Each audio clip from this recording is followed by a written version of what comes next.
attraction. Filler. Lady. This girl is cutie. Pese ya kanga matalaga penzi. Otaruna kala ahali. Na ye kizibuka buka nyote kewa chitiba. She's loving Chima, she's loving Tim, she's loving Chana, she's loving Honey, she's loving Sunny, she's loving all the man I'm in the world. She's my lady, Oroko Kati. She's my lady, girl you know serious. She's my lady, Oroko Kati. Yes, oh yes, oh yes, it's coming in from Dr. Fila, Pastor Fila. I don't know, Musumba wa. Musumba wa engineer. Musumba wa engineer. Never na. Bisela bya ferumu, tubera mu praise and dancing. Praise and dancing. Naba wamuraga. Twangaze kubulira osana atwamuraga nasumulira. Ikanisa enyuma. Ikanisa bwecho. Ikanisa ya Yesu bwecho. Interesting. He's such an amazing man. We want to send some love and shout outs to you, Dr. Fila. Pastor Fila. Yes. Pastor Fila Kawesa. Pastor Dr. Fila Kawesa. Pastor Dr. Fila Kawesa. Tiba muwadde bingi nnyo tutemwa malala. His father prophesied on me. Olaba. Oh, really? Yeah, his father, Pastor, the late Pastor Kawesa, yes, was a pastor at our church some time back. He was one of our pastors. In fact, was the head pastor many years ago before he started the Yes Okwagala. Yeah, he was a pastor at New Kawaredim Church. Before he died, he prophesied on me that I'll be a pastor. Alinda bamuwe. Kawa twagera mu ampara na kadiwa. Yanda gula tijaba musima yenga sichirava. Obochiraba ne tola bawe bakuwera mu. Your clothes. Oma muvunuzi yavunula basaba. Otandise obovunja otandise ati oli mukubo bwe sigala awo nonya kakika ko sabe uko ole mukama ati mukama bangama ndi musumba ntandika ngane myaka bwe yeyongerako egisumbira ddala nga namala gakkakana. Wow, he's a very good man. Yes. Very good man, and I'm glad that he has good children after him. Yes, that have taken over the mantle of ministry. Family badde yatwefuulira ekizibu eyo muziki nga family muziki banaye n'okuweereza mukama bambi bagadde mukama. And I think in a parent, when you give birth to children and you see them going into ministry, it's an honor. I'm sure where he is and when he's resting, he knows that he did his part. And they have an amazing sweet mother. I'm telling you, very mukwano gwaffe mulungi afumbe ekikoko omukyalo oyo buli ngende uwe manya kisanga ngayo ko kijajja ngendo nga manyi wangena kuba ekikoko utayo dia nkutwale muganda wa bajja kugoba nesu in case you've just joined us, today is a technical show. Those on Spirit TV and those watching us via YouTube, you can see how I'm clad. Engineer Masanyu over here, Engineer King over here, Porter Masanyu here, Fundi King. Then we have Engineer Aaron Bugenyi Ssetaala from Brony Services Limited. And other many businesses. We are talking construction today on the show. King. Now, so now construction has become one of the hardest things for people. It's not a luxury. It's not easy for even people to actually do construction. Now, bwetutuuka obuzibu bulimu getting the right people. Now, how does a layman, honestly speaking, of all the things you've described, for example, is on a permit season now, omuntu wa bulijja azikola atya, azifuna atya, because it's no joke. And yet there are necessity now. Yes, they are a necessity, and where we are going as a country and as a nation, we want to standardize most of the systems that we have in place. We keep complaining there are no systems in Uganda, there are people not following requirements, and yet we are the originators of bypass. Bypass no it and that's the biggest issue. However, the government has set up various avenues for us to follow the systems. A requirement of a permit. What maybe the issue could be is sensitization of the common man.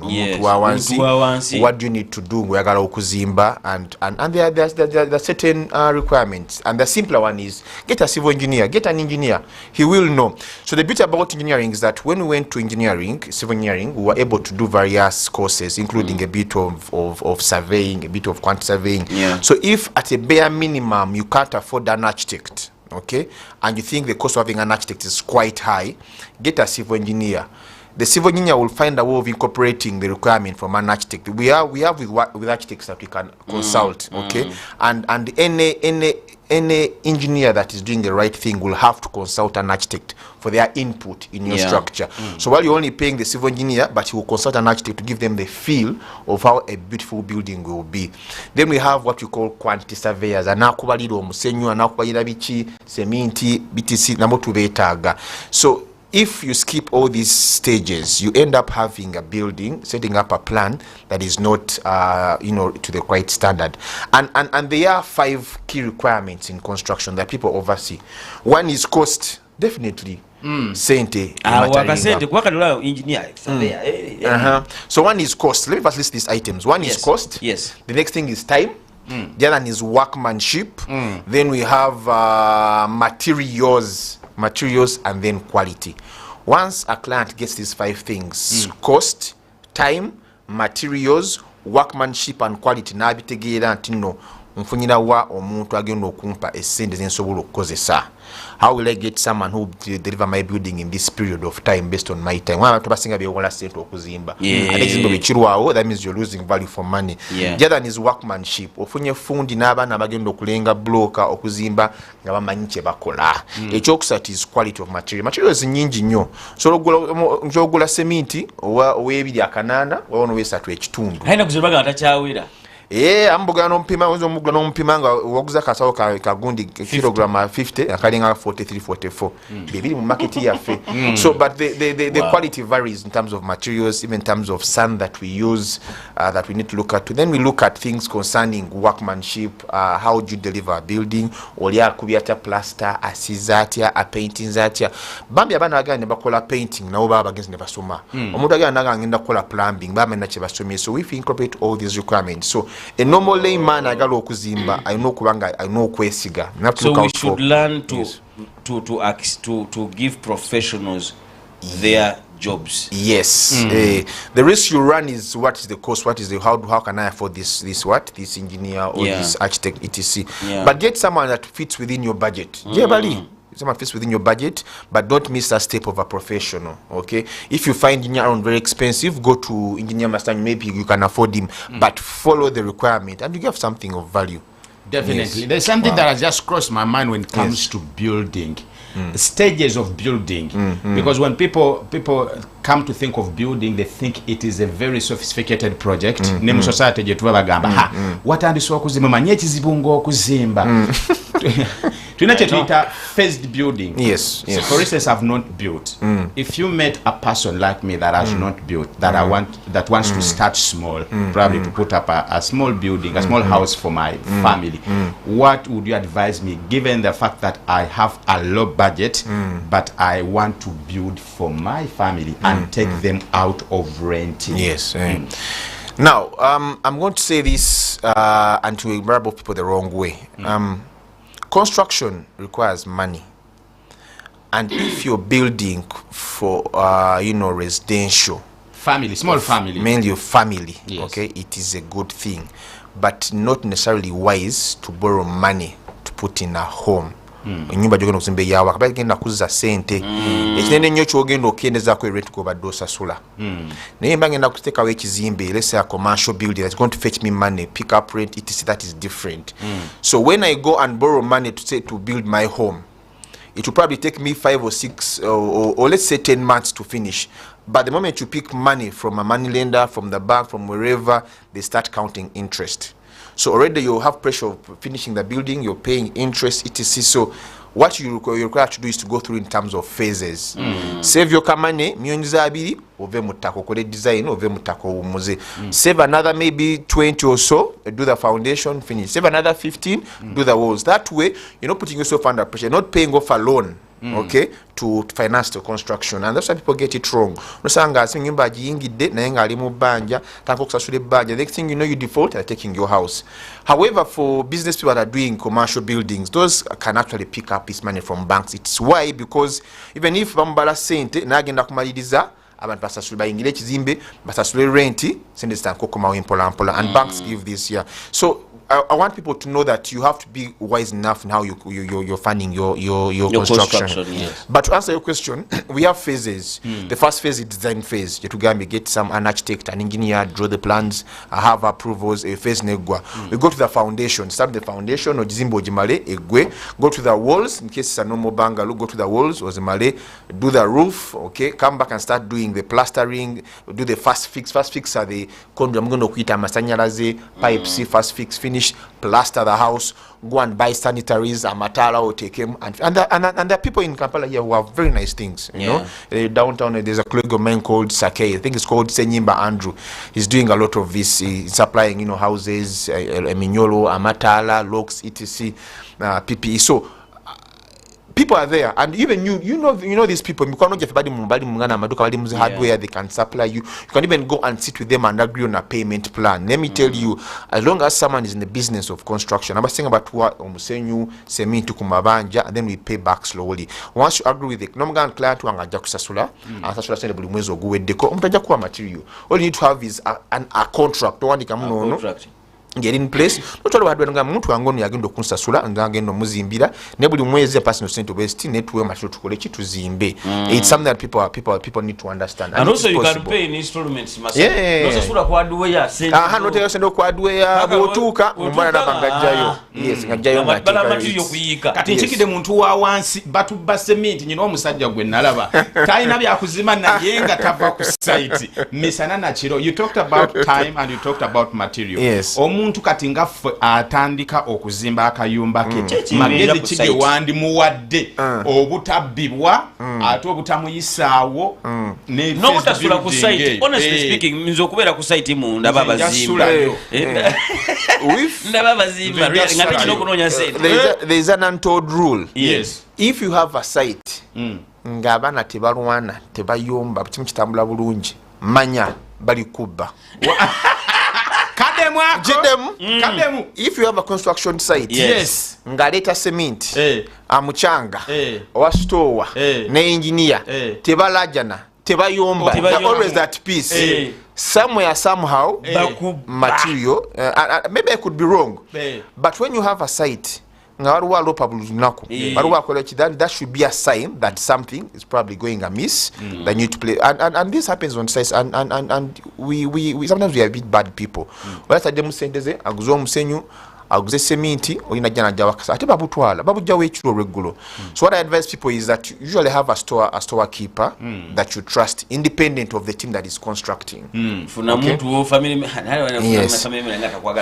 members nane mumenya mmanyo kumwe mulimu ate ne yefugira ku site nagano okusasula abantu nagano okugulawo nafuge banaya abantu bazibu nnyo mulabye ebintu tubiraba but what would you advise here?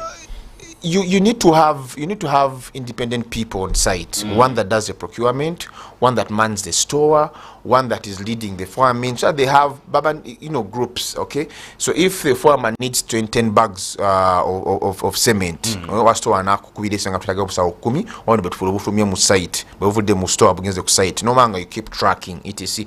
If it is sand, make sure that you contact your muntu gujja ko musenyo ogirina gwenga client. Okay, nenginya waji erije bagugula omanye beyi so that so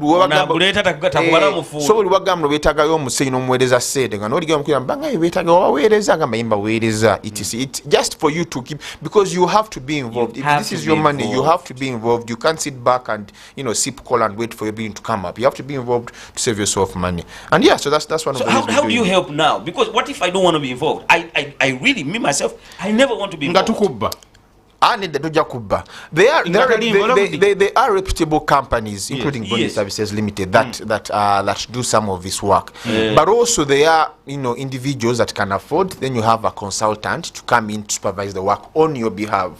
So we have a contractor, say Bugenyi Services Limited. Then we have a consultant, say Atronya. But I should do consultancy.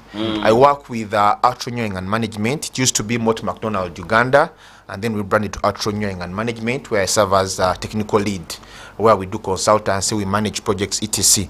So why am I telling you this? That you can't have a contractor who's doing the actual building, then you have a consultant that is going to represent you on site, who cross all the T's, who dot all the I's, because he's there to be your eyes on ground. He will supervise your work. He will check that the drawing that we have on paper is what the contractor is setting up. That way, you as a client, you're independent of the contractor, and he's representing you. No contractor abasabye sente ono yas verifying agamba yes indeed that foundation ewedde, now proceed to pay maga mujja kwesa sente westi za kwese, now it is due to him. So that's why we have consultants in the construction industry.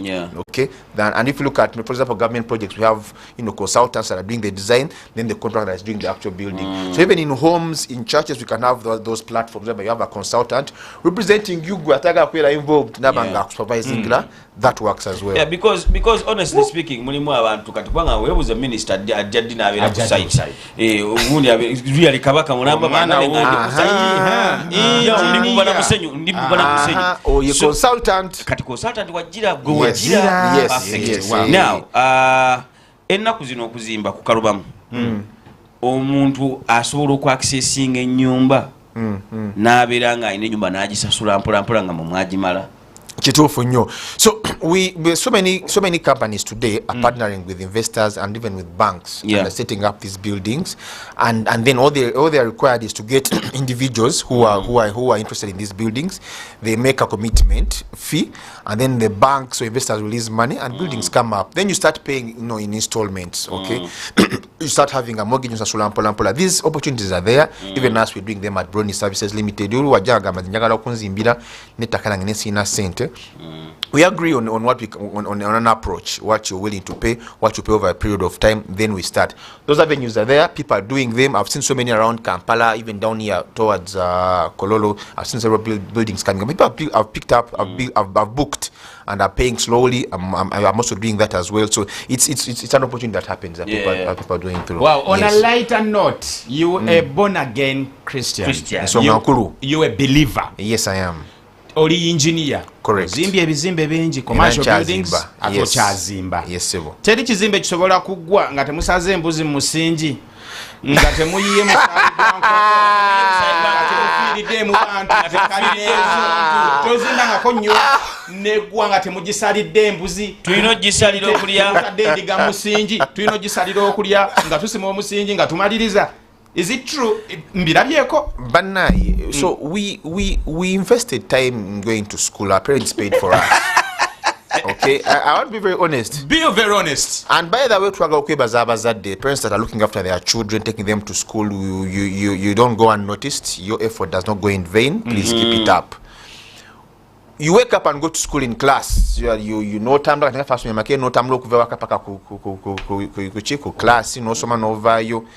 There is no course unit which clearly states that before you start any construction, mukwate mbuzi, mujisale, nguo musayi, mukolechi, then you'll have a stable or functional building. That is not that myth is wrong. That is spiritual. Those are other cultures that I don't subscribe to, and it does not work. What I know for certain is that buildings can stand up without any of the any sacrificial. It's about proper engineering. Proper engineering. We've done so many buildings. None has fallen. None is yet to fall. None is planning on falling. All of them are standing.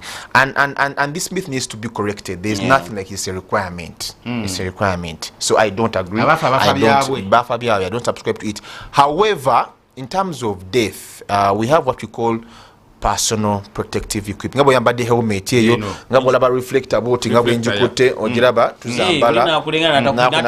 Nata kuisa mugundi no laba ne safety boot. Why we have this kali boot ya njawulo chine zine zafe zitwambala.